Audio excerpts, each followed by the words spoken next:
I'm Lee Morris, and this is Patrick Hall. Join us behind the scenes as we film Photographing the World with Elia Liccardi. If you want more information about either of the two tutorials that we filmed, head over to fstoppers.com/store.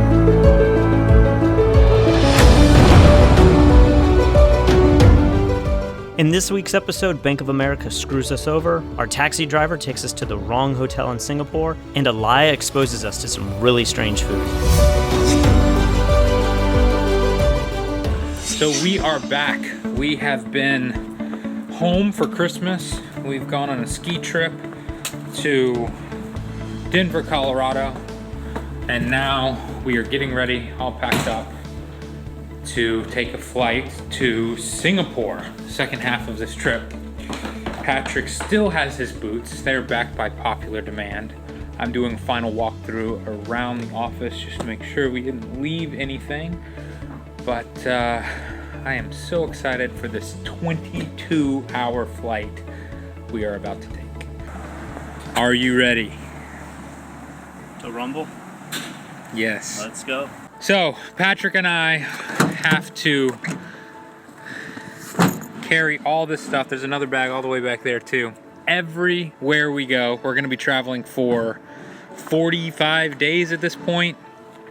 I don't even know, we don't know yet because we haven't bought return flights, but every time we travel, every time we catch a bus, a plane, rental car, all this stuff has to fit in it. Plus, whatever Naomi and Elia have as well. It kind of sucks. It's a lot of stuff. Who knew landscape photography required so much gear to photograph the teaching of it, so. Yep. One of the downsides to traveling, but we'll deal with it.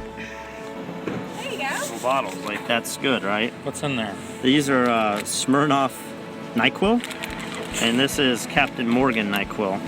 Yeah. Take a few of these while we're on this ridiculously long flight. I would hate to be on a plane for 20 hours doing this. See, they slip off so fast, so they're like easier.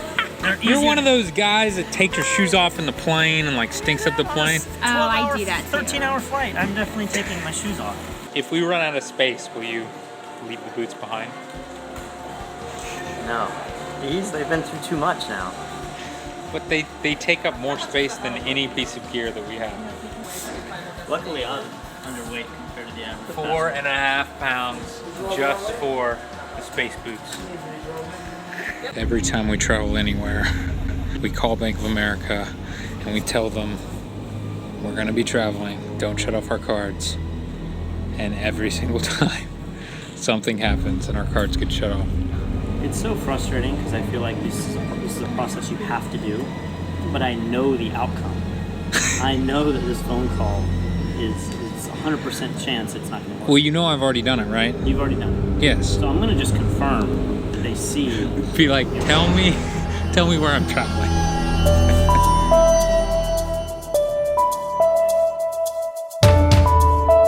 The weird thing about flying east is in many cases you can actually experience the sun rise or set more than once in one 24-hour period.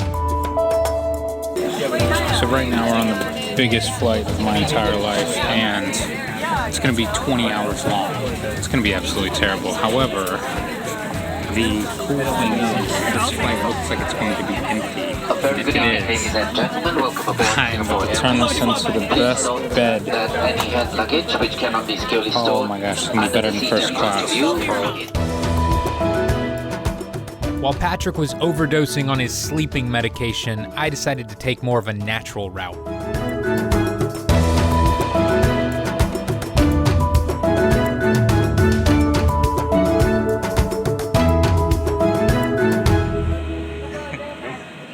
I can't do this right now. Why? Call your financial institution. That would be Bank of America. How about that? Is that a sound of money? Sound of money, my friend. Why does your card work and mine doesn't? At least one of us can get money. Do that, guys. We just got off the longest flight of our lives, and this random guy comes up and says, "Hey, are you either Lee Morris or Patrick Hall?" And I say yes. And he says, "Oh, your bags aren't here. They're back in New York. so we don't have bags for at least another 24 hours.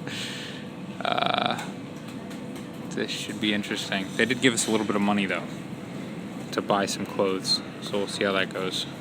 Excited to be in Singapore? I was. Warm here. Yep, and I just realized I didn't pack any shorts at all. For some reason, I thought it would be cold here. Orchid Hotel? Orchid Hotel, huh? It's called the Orchid. Orchid, huh? Yes. I don't know if bringing these boots was even a good idea at all, even for humor. Maybe it'll be more humorous. It's pretty funny to me, so I'm glad those are your only shoes. I feel barefoot. So we just tried checking in here, and our cab driver took us to the wrong hotel. We have 20 minutes away at the hotel. So We're at Orchard instead of Orchid. yes, no clothes, wrong hotel. There's nothing else that could really go wrong at this point, right? You're getting a car wreck. You get in a car wreck, yeah. I blame you. I gave the guy the phone. I said Orchid Hotel. He looked at it and then he was like, okay. And then he took us to Orchid Hotel. Orchid, huh? Yes. Orchid, not Orchard. Yeah, we got dropped off at the Orchard Hotel, and we were like, wow, this is so nice. This is nicer than any hotel we've stayed at so far. And then there wasn't a hotel. One man-sized bed and one Patrick-sized bed. Yeah. So we're going to find our first meal in Singapore. Our first breakfast in Singapore proved to be quite the dining experience. I have soft-boiled eggs. Soft-boiled eggs. So this is a breakfast here. Yeah, pretty much. This is toast, and I think this one looks like it has just sort of butter and sugar. Or sometimes they put coconut on it, and that's just a regular coffee with milk. You have to ask for no sugar here, else they load it with sugar. All right, well, Singaporean breakfast, soft-boiled eggs. When we eat soft-boiled eggs in the United States, they're not really runny, they're just soft. You can actually kind of feel them. Yeah. But you can see the eggs here. These are just raw eggs. Yeah, she said 7 minutes. I think that it was like 7 minutes in warm water. Yeah, I don't think it was lukewarm 7 water. minutes, yeah. So the guys, like what they'll do if you watch, when I eat with my friends, they'll spoon it all out and scrape the shell and everything. I'm a little lazy. I don't understand what could possibly be left in that shell. There's actually, believe it or not, like the cooked part of the egg is pretty much right here.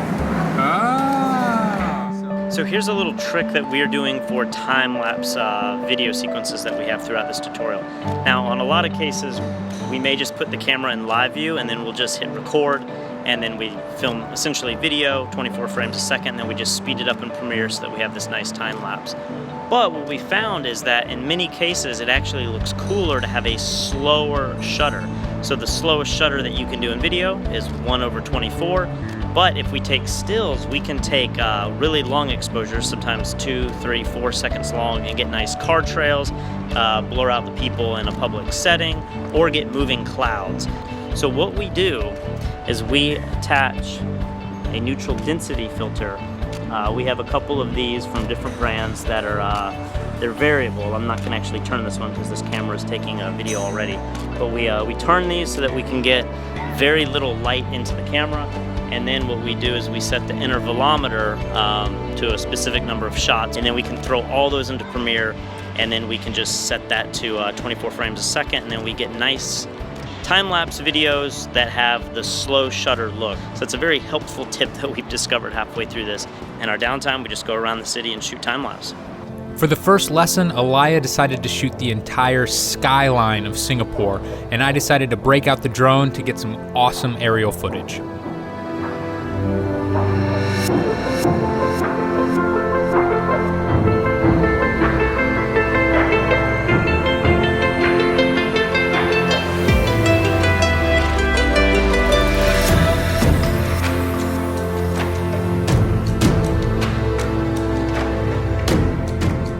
Let me explain my setup a little bit here. I have a 2-camera setup Both cameras are shooting at the equivalent of a 16-35. It's a Nikon 16-35. It's the Fujifilm 10-24 at 35 crop is basically a 16-35. These are the lenses that I like to use scouting cityscapes because very often, and most often in these cases, I'm going to be shooting wide to medium depending on how far away I am from the city. The other thing that I'm doing here with a 2-camera setup is I've locked the position of the Nikon camera. That one's just going to shoot 5 bracketed exposures as the light progresses, so I know that I've picked the composition that I really like and I can find the perfect lighting scenario with the blue hour and then choose the one to work on in post. The Fujifilm X-T1 I'm using as a floating camera, and the reason I call it a floating camera is I'm starting out with a similar composition to the first camera, but as the night progresses I'm going to try different compositions because I set all this up and scouted it before the lights came on. And even though I know Singapore and I know cityscape photography, I may have missed little details because I couldn't see them. I had to visualize what everything was going to look like, but sometimes when you actually get to that lighting event, it changes more than you actually think. It's currently 5:30 in the morning, day 3 of Singapore. I can't believe it, but this was actually my idea to get up this early. We're gonna do the exact same shot twice, one at night, one in the morning, just so that we can see the difference in the lighting.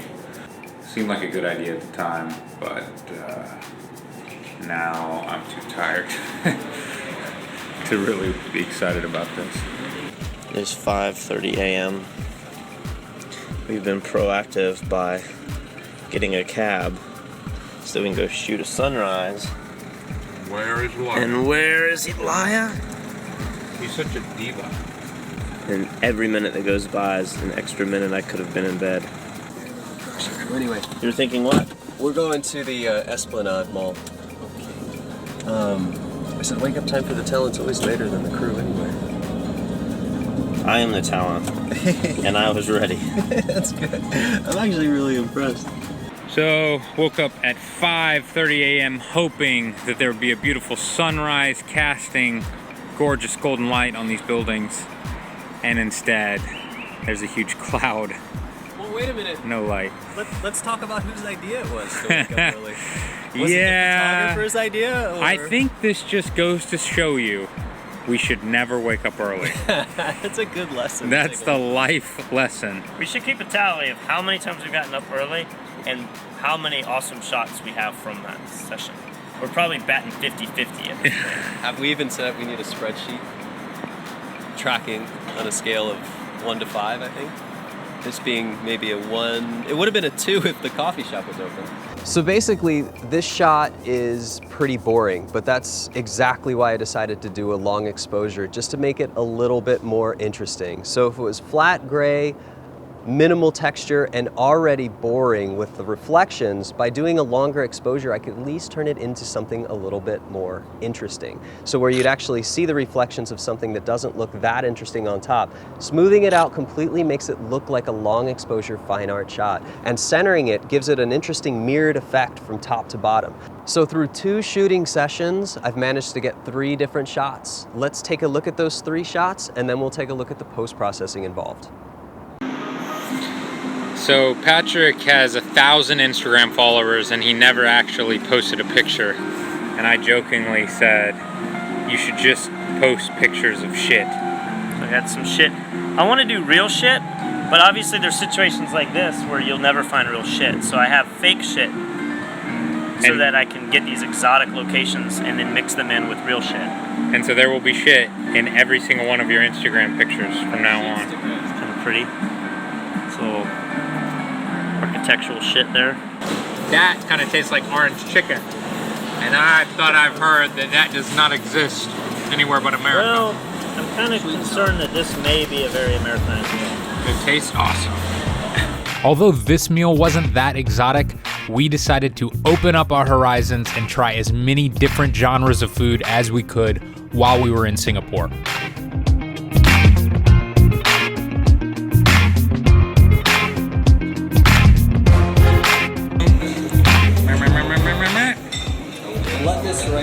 Marinated chicken claws. Oh, wait, is it stem cells? It's not even meat, that's the claw. Oh, wait. I don't know if that is the feet. No, it's gotta be the feet, but I thought they would be like fried. They're gonna be like all slimy and weird. No, it might even be like. It's on video. It might You gotta get it now. It might even be ground up inside of a dumpling, actually, because it's a dim sum. So dim sum is usually. It's not gonna be on the outside floating in the soup. It's gonna be like. Crunchy, like crunched up chicken feet. Like, Well, that's better than like chewing on an actual foot. Ground up. Maybe. Should we try? Get it. Oh, I did. I got it. Oh, okay, really good. Go Okay, for good. it.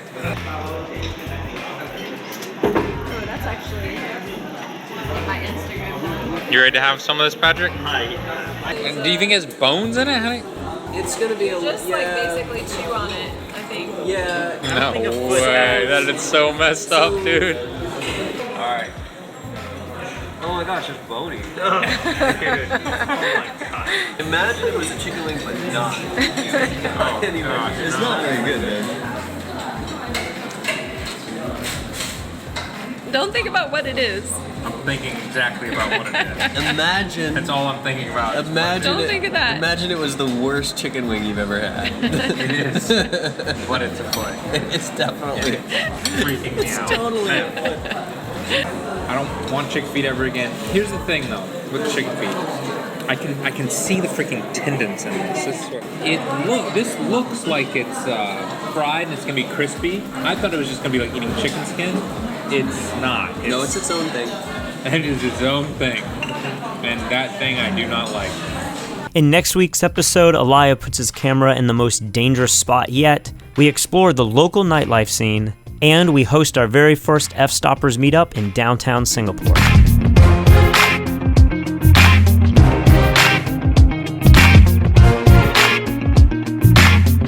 To learn more about this entire photography tutorial, head over to fstoppers.com/Elia Licardi.